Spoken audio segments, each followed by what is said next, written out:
Hello, good morning. പേരെങ്ങനെയാ മോനെ? അനന്തപത്മനാഭൻ അല്ലേ?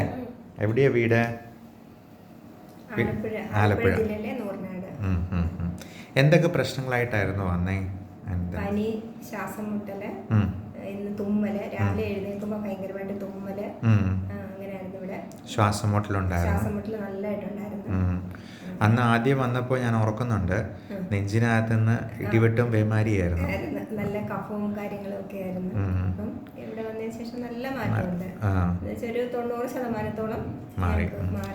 നമ്മൾ അലർജി ടെസ്റ്റ് ചെയ്തായിരുന്നു. അലർജി ടെസ്റ്റ് ചെയ്തപ്പോൾ വേദന ഉണ്ടായിരുന്നു മോനെ? കുഴപ്പമൊന്നുമില്ലായിരുന്നു. നീ മിടുക്കനായിട്ടിരുന്നു അല്ലേ? ആരാവണമെന്ന് ആഗ്രഹം? അംബീഷൻ എന്താ? പൈലറ്റ് ആവണം. ശരി, ഇനി ഒരു പൈലറ്റ് ആകട്ടെ. അവൻ്റെ IG ലെവലൊക്കെ വളരെ ഹൈ ആയിരുന്നു. 560 ഉണ്ടായിരുന്നു. എന്നും ഈ പറഞ്ഞ പോലെ ജലദോഷം, തുമ്മല്, ശ്വാസം മുട്ടലൊക്കെ ആണോ? പോകുന്നുണ്ട്. പിടിച്ചില്ല. നമ്മൾ അവന് എല്ലാവിധത്തിലുള്ള പ്രതിരോധ കുത്തിവയ്പ്പുകളും ഒക്കെ കൊടുത്തിരുന്നു. അതുകൊണ്ട് തന്നെ ഇൻഫെക്ഷൻ വരാനുള്ള സാധ്യതയില്ല. ഇപ്പോൾ ഇമ്മ്യൂണോതെറാപ്പി നമ്മൾ 6 മാസത്തെ ഏതാണ്ട് കംപ്ലീറ്റ് ആകുന്നു. ലാസ്റ്റ് ബോട്ടിൽ എടുക്കുന്നു അല്ലേ? ഇമ്മ്യൂണോതെറാപ്പി എന്ന് പറയുന്നത് നമ്മൾ വേറെ കെമിക്കൽ മരുന്നൊന്നും അല്ല ഉപയോഗിക്കുന്നത്. നമ്മുടെ ബോഡിയുടെ ഇമ്മ്യൂണിറ്റി കൂട്ടാനായിട്ട് നാച്ചുറൽ ആൻറ്റിജൻ എക്സ്ട്രാക്റ്റാണ് നമ്മൾ അതിലൂടെ എടുക്കുന്നത്. അതുവഴി അലർജി പൂർണ്ണമായിട്ടും ഡീസെൻസിറ്റൈസ് ചെയ്തെടുക്കുകയാണ് ഈ ട്രീറ്റ്മെൻറ്റിലൂടെ ചെയ്യുന്നത്. വീട്ടിലെ ഫോൺ നമ്പർ ഒന്ന് പറയാമോ? ആർക്കെങ്കിലും ഒന്ന് വിളിച്ച് ഓക്കെ. ഞങ്ങളുടെ അപ്പോയിൻമെൻറ്റ് നമ്പർ ഇതിൽ കൊടുക്കുന്നുണ്ട്.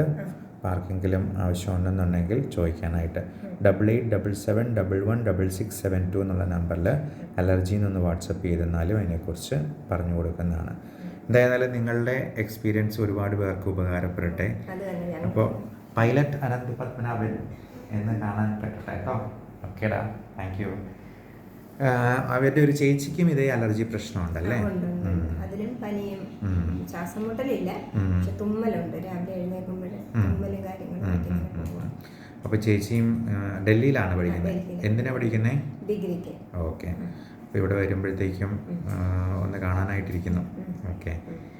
അലർജി കൂടുതലും പാരമ്പര്യമാണ്. ഒരാൾക്കുണ്ടെന്നുണ്ടെങ്കിൽ കുടുംബത്തിലെ മറ്റു പലർക്കും ഉണ്ടായേക്കാം. പിന്നെ എല്ലാവർക്കും ഉണ്ട് ഇതുപോലത്തെ അലർജി പ്രശ്നങ്ങൾ. അപ്പോൾ നമ്മുടെ ഇമ്മ്യൂണിറ്റിയുടെ താളം തെറ്റി അത് അമിതമായിട്ട് പ്രതികരിക്കുന്നതുകൊണ്ടാണ് ഈ അലർജി ഉണ്ടാവുന്നത് തന്നെ. ഇതിനെ പൂർണ്ണമായിട്ടും മാറ്റാൻ നമുക്ക് ഇമ്മ്യൂണോതെറാപ്പി ആണല്ലേ? പെട്ടെന്ന് ഇൻഫെക്ഷൻസ് കയറിപ്പോഴും വരും. ഓക്കെടാ, അപ്പോൾ ശരി, താങ്ക് യു.